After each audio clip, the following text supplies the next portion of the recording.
بیوی کے منہ میں ایک لقمہ ڈالنا بھی سنت ہے. بیوی سے آپ کا ایک تعلق حکم چلانے کا ہے، دوسری طرف محبوبیت کا بھی ہے، اور اس کا آپ سے تعلق ایک طرف محکومیت کا ہے. تو چونکہ ہمارے انڈر میں ہے، وہ سمجھو کہ بیچاری غلام بنی ہوئی ہے، اور دوسری طرف محبوبیت کا بھی تو ہے. صرف حکم چلانا ہے کیا؟ محبت کے حقوق بھی ادا کرو. گھر کی زندگی نہایت سکون اور چین کی ہو جائے گی. اور سب سے بڑی بات یہ کہ اللہ تعالیٰ خوش ہوں گے. ہماری ماں حضرت مائی عائشہ صدیقہ رضی اللہ عنہ فرماتی ہیں کہ حضور صلی اللہ علیہ وسلم بعد عشاء جب گھر میں تشریف لاتے تھے، اس پر ان کے 2 شعر ہیں ماں عائشہ صدیقہ رضی اللہ عنہ کے. سنیں آپ، حضرت فاطمہ رضی اللہ عنہ کے اشعار الگ ہیں، حضرت ابو بکر صدیق رضی اللہ عنہ کے اشعار الگ ہیں. 23 صحابہ رضوان علیہ مجمعین اشعار سناتے تھے آپ صلی اللہ علیہ وسلم کو، اور حضرت حسان بن ثابت رضی اللہ عنہ کا ممبر لگتا تھا مسجد نبوی صلی اللہ علیہ وسلم میں. اب یہاں بھی دیکھو آپ، سارے احکامات لکھے ہوئے ہیں کہ پیسوں کا لین دین نہ ہو، ڈھول باجا نہ ہو، شرکیہ الفاظ نہ ہو، مرد عورت الگ الگ ہوں، اشعار پڑھنے والی کا ظاہر صحیح ہو، شرعی داڑھی، مونچھیں صحیح، بال صحیح، ٹخنا کھلا ہوا، فوٹوگرافی، مووی نہ ہو، اور طبلہ سارنگی نہ ہو. کچھ تو طبلہ سارنگی گروپ ہے، اور کچھ لوگ ایکو کا ایسا کر لیتے ہیں لیول کے ناچ گانا لگ رہا ہے. اتنی شرائط.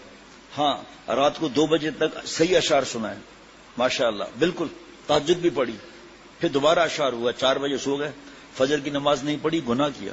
لیں بھائی، اس سے بڑا کیا بات آپ سمجھیں گے؟ یہ ہمارے اکابر ہیں جو شریعت سنت کے سانچے میں لے کر چلتے ہیں. سانچہ یعنی مولڈ. اب آپ فرض کریں، ایک مثال بتا رہا ہوں کہ مولڈ ہے گلاس کا، مثال بتا رہا ہوں. اب اوپر میں پلاسٹک ویلڈنگ کمپاؤنڈ ڈالا، اس نے ہیٹ پکڑا، پانی کی طرح ہو گیا، اور سانچے میں چلا گیا مولڈ کے اندر. اب کھٹ سے کھلا بند ہو گیا، گلاس باہر. اور اس میں کوئی اسٹاک لاٹ، جاب لاٹ ہوتے ہیں، اس کو الگ کر کے پھر ریسائکلنگ کیبن میں ڈالتے ہیں، وہاں سے پھر جو دانہ نکلتا ہے اس سے پھر ذرا ایک مولڈ کے ذریعے اتنے گلاس بنتے ہیں، ایک اسکریچ بھی نہیں آتا اتنے. تو یہ شعر سمجھ میں کیوں نہیں آ رہا؟ نہ جانے کتنی نہریں بھی میرے دریا سے جاری، شیخ العرب والنجم رحمۃ اللہ علیہ. نہ جانے کتنی نہریں بھی میرے دریا سے جاری، پھر بھی میری طغیانی نہیں جاتی. پھر کیا مسئلہ ہے کہ ایک بار اللہ والے یا ان کے غلام عمل والا اس کی صحبتوں سے اللہ تعالیٰ کی محبت ٹرانسفر نہ ہو؟ آپ چلے جائیں جہاں یہ بوتلیں بنتی ہیں، منرل واٹر یا کسی بھی قسم کی بوتلیں پلاسٹک کی بنتی ہیں، آپ حیران ہو جائیں گے، اتنی ٹیوب یا اتنی ٹیوب گول، اور ڈھکن کا سائز پورے دنیا میں وہی. یہ کیسے منرل واٹر بنے گا؟ اب تحقیقات میں چلے جائیں، پوری دنیا کی تحقیقات کریں، یا کسی فیکٹری اونر سے کہیں بھائی مجھے دکھا دیں گے کیسے بنتا ہے. اس کو ہیٹ پروسیس میں ڈالا جاتا ہے مولڈ کے اندر. اب مولڈ کی جو ڈیزائن ہوگی نا، وہی منرل واٹر یا جو بھی بوتل ہے اس کی ڈیزائن ہوگی، اس کو بلو مولڈنگ کہتے ہیں. ایسا پریشر سے ہوا اور اوپر سے اس کو میلٹ سسٹم ہوتا ہے، اب وہ دھڑا دھڑ بوتلیں نکل رہی ہیں. تو یہ سنت کا سانچہ، سنت کا سانچہ ہے. یہ لقد کان لکم فی رسول اللہ اسوۃ حسنہ. نمونہ کب ہے؟ یرجو اللہ، اللہ سے جو ڈرتا ہے اس کے لیے نمونہ ہے. جو ڈرے گا نہیں، نمونہ کس بات کا؟ جو آخرت پر یقین رکھتا ہے، قرآن پاک، اس کے لیے نمونہ ہے. جو اللہ کا نام لیتے ہیں ان کے لیے نمونہ ہے.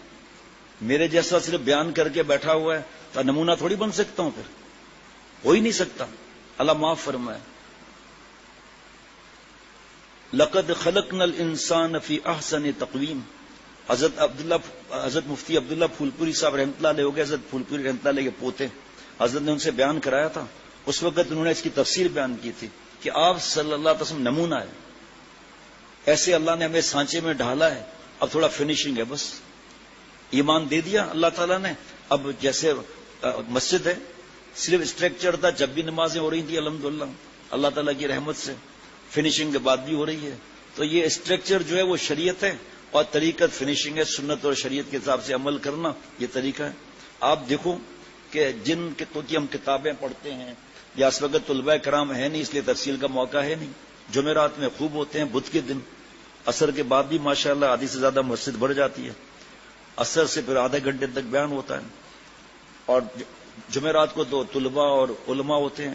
پھر عشاء کے بعد صرف زیادہ 90% طلباء ہوتے ہیں. تب میں بتاتا ہوں کہ بھائی آپ جس سے سبق پڑھ رہے ہو، جس کو آپ اللہ والا مفتی عالم کہتے ہو، چلتے چلے جاؤ، نام میں نہیں گنا سکوں گا. حضرت گنگوئی، حضرت نانوتوی، حضرت تھانوی، شیخ الحدیث وہاں زکریا صاحب، وہاں الیاس صاحب رحمۃ اللہ علیہ اجمعین، آگے چلتے ان کے بالے سے ہیں.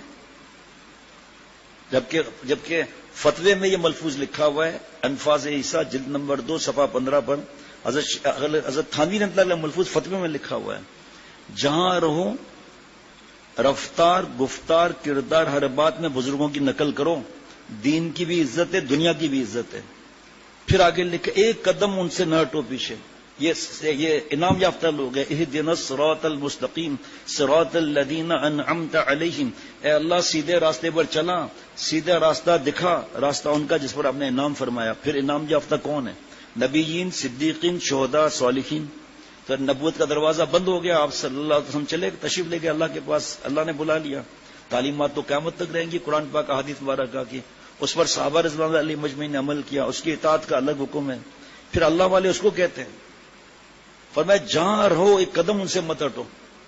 اور آگے کیا لکھا ہے پتہ ہے؟ فرمایا کبھی کبھی چہرہ مہرہ بھی اس بزرگ جیسا ہو جاتا ہے، آپ مجھ سے فتویٰ منگا لو مجھ سے، آپ یہ جتنے باہر ملکوں میں دوسرے شہروں میں سنتے ہیں یا کراچی والے بھی ہوں کہ ہمیں یہ فتویٰ یہ بھیج دیں، میں فتویٰ آج مذاق طنز کرتے ہیں کہ یہاں یہ ہے یہاں وہ ہے، جبکہ ایک بات لکھی ہوئی ہے، فکر نہیں۔ اب ان سے میں طلباء سے پوچھتا ہوں، اللہ کے کرم سے درجنوں ہر مہینے بال کٹواتے ہیں، چلو 2 مہینے میں ان سے پوچھتا ہوں آپ بتاؤ ابھی کہ آپ کے استاد حضرت شیخ الاسلام دامت برکاتہم کیسے بال ہیں، ماں عبید اللہ خالد صاحب دامت برکاتہم جیسے بال ہیں، ماں فضل الرحیم صاحب دامت برکاتہم جیسے بال ہیں، ہمارے تبلیغ کے اکابر ان کے بھی ایسے بال ہیں، لیکن اتباع نہیں ہے تو فائدہ بھی نہیں ہے۔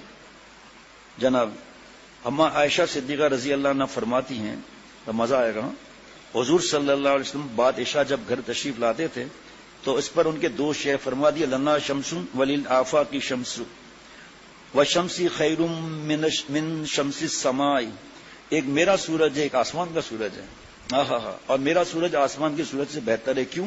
فإن الشمس تطلع بعد فجر وشمسی خیر طالع بعد العشاء، کیونکہ آسمان کا سورج تو بعد فجر کے طلوع ہوتا ہے نا۔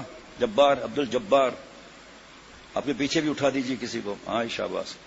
اور میرا سورج عشاء کے بعد طلوع ہوتا ہے۔ جب آپ صلی اللہ علیہ وسلم سارے کام فرما کر گھر میں آتے تھے، ہمارا کیا حال ہے؟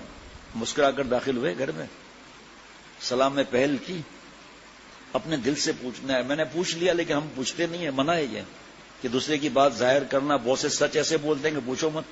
فرض کریں کہ کسی کو کھڑا کیا جائے، فجر کی نماز پڑھی کہ اب جھوٹ کیوں بولوں؟ نہیں، ابھی جھوٹ پر حدیث پاک بیان کروں گا انشاءاللہ، جمع کر رہا ہوں احادیث مبارکہ، اس میں نصیحت لکھی ہے، آپ یاد دلا دینا کہ اس کے بارے میں کیا عرض کر رہا تھا؟ ہاں کس کے بارے میں؟ جھوٹ کے بارے میں۔ اس میں مفتی محمود اشرف صاحب دامت برکاتہم کی کتاب میں جو جھوٹ کے بارے میں آیا ہے وہ حدیث پاک بیان کرنی ہے انشاءاللہ تعالی۔ تو جھوٹ کبھی نہیں بولنا، سچ بول دو نجات مل جائے گی، اور جھوٹ سے بچ بھی گئے تو اللہ بھی ناراض، مفہوم پورا حدیث پاک کا عرض کرو، اللہ بھی ناراض ہو جائیں گے، اور بھانڈا تو پھوٹ جائے گا، وہاں بھی بات خراب۔ تو بعض لوگ جھٹ بولتے تھے میں نے نہیں پڑھی نماز، تو دوسرے کو سب کے سامنے ذلیل کر دیا۔ بار مساجد میں بزرگوں کا سایہ ہے نہیں، بعض مساجد میں عید کے دن اعلان ہوتا ہے کہ بھائی نماز بعد میں کھڑی ہوگی، جس نے فجر کی نماز نہیں پڑھ لی قضا کر لیں۔ یہ ایک دن کا حکم ہے، روز ہونا چاہیے نا۔ پھر سب کے سامنے ذلیل کر دیا کہ بھائی کیونکہ نماز جماعت سے پڑھنا فرض ہے، اور مسجد میں واجب ہو گیا، فرض کے برابر ہو گیا۔ اب پہلے حضرت شیخ الاسلام دامت برکاتہم کا مسئلہ سن لیجئے۔ فرمایا کہ ایک آدمی، بیستی زبر میں بھی لکھا ہے، ایک آدمی مسجد میں داخل ہوا، سلام پھیر لیا امام صاحب نے، اب گھر جاؤں کیونکہ یہاں نماز پڑھنا دلیل ہے کہ میں نے جماعت سے نماز نہیں پڑھی۔ ہاں اگر مسافر ہے کہاں، گھر تو دور ہے، مارکیٹ والا آدمی ہے تو کسی کونے میں یا وہاں مسجد یا خانقاہ اور مدرسہ ہو، اجازت لے کے وہاں نماز پڑھ لے، سب کے سامنے نہیں۔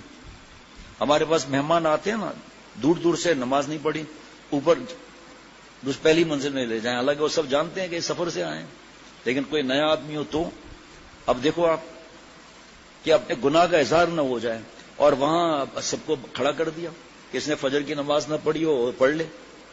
تو بھائی پھر جمعے کے دن دوسری نمازوں میں کیوں نہیں، عید کے دن خاص، اور اس کا آدمی کو دلیل دے پھر، تاکہ اب ہم بھی عمل کریں اس پر کہ بھئی یہ قرآن پاک حدیث پاک سے ثابت ہے کہ خدا نخواستہ عید کی نماز نہیں ہوگی جب تک کہ فجر کی قضا نہ کر لے۔